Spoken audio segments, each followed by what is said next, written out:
Hi, Hello, what can I help you? I'm Mrs. Stanford. Come to visit Justin Bieber, who is living over the top floor. Very rich man. Okay, let me check. I'm sorry, Mr. Bieber is not in his room, so do you want to leave a message? No. Let's go look around. Sure.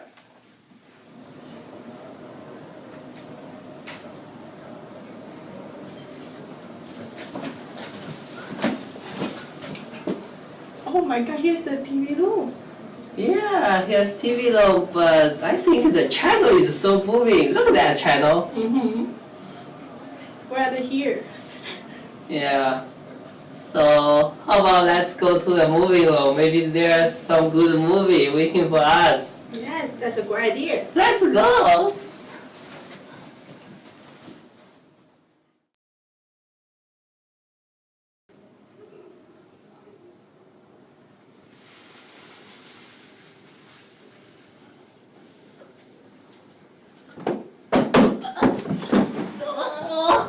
Oh my god, okay? Are you okay? Wait. But first, let me take a selfie.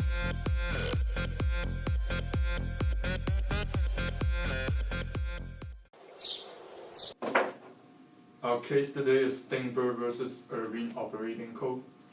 We are called upon to determine whether the plaintiff, Mrs. Steinberg, was an invitee or a licensee on the premises of the defendant, a hotel operator at the time she was injured. Mrs. Steinberg, Yes? can you please take off your glasses? Why? Please respect the court.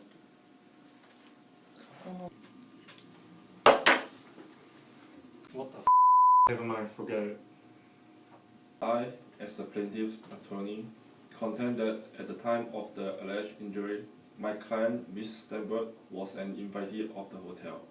The hotel therefore owed to her the greatest duty of care, which are, first, reasonably inspect the premise for dangerous condition.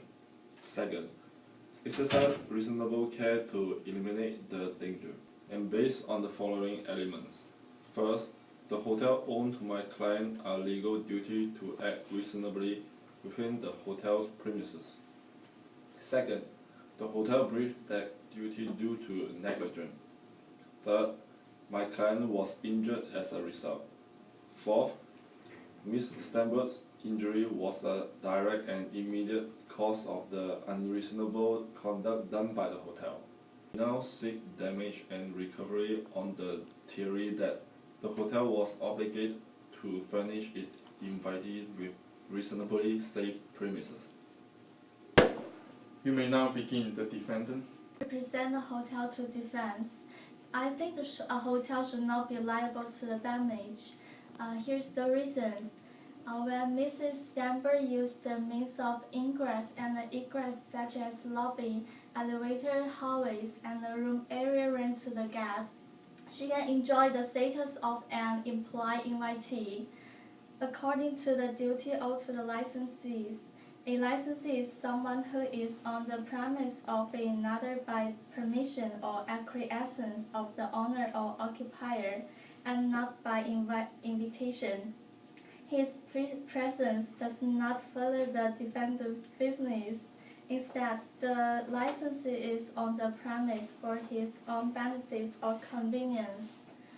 When Mrs. Steinberg sought entertainment in TV room and the movie room, which is for her own pleasure and convenience, she changed her status to licensee, no longer invitee. Therefore, I think we are not liable to the occurrence damage. There is no doubt that a registered guest of a hotel is a business invitee and is entitled to receive the degree of care applicable to invitees. We are of the view that one entering a hotel to communicate with a registered guest is entitled to receive and enjoy the same degree of care. This rule is subject to the limitation hereafter expressed. A hotel is not to be consider and ensure of the safety of every person who decides to roam around its lobby or other public rooms. On the other hand, by the very nature of the business, the operator of the hotel is bound to anticipate that a registered guest is apt to have business and social callers. The invitation to such callers arises by operation of law out of the relationship between the hotel and its registered guests. The operator of the hotel should provide reasonably safe ways of ingress and egress of those legally entering and leaving the place to the implied invitation implicit in the relationship between hotel operator and registered guests. However, this implied invitation is not without its limits.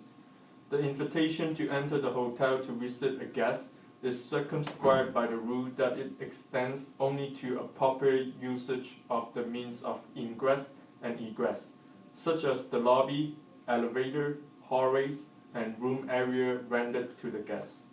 It would be stretching the doctrine of implied invitation beyond justifiable limits to hold that such invitation extends to all of the private or semi-public rooms of the hotel.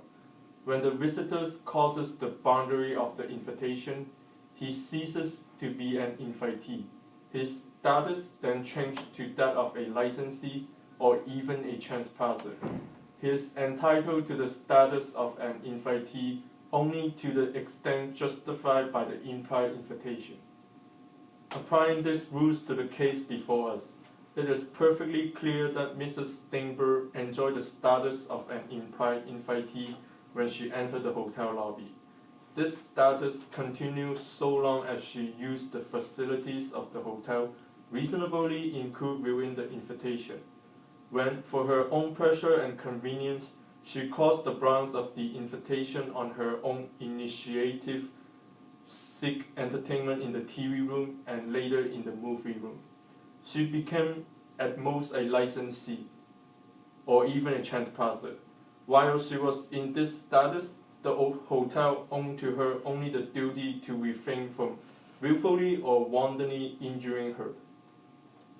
The record is clear that there was no willful or wanton injury. As a result, I hereby rule for the defendant in this case. The judgment is affirmed. Yeah! That means we lost?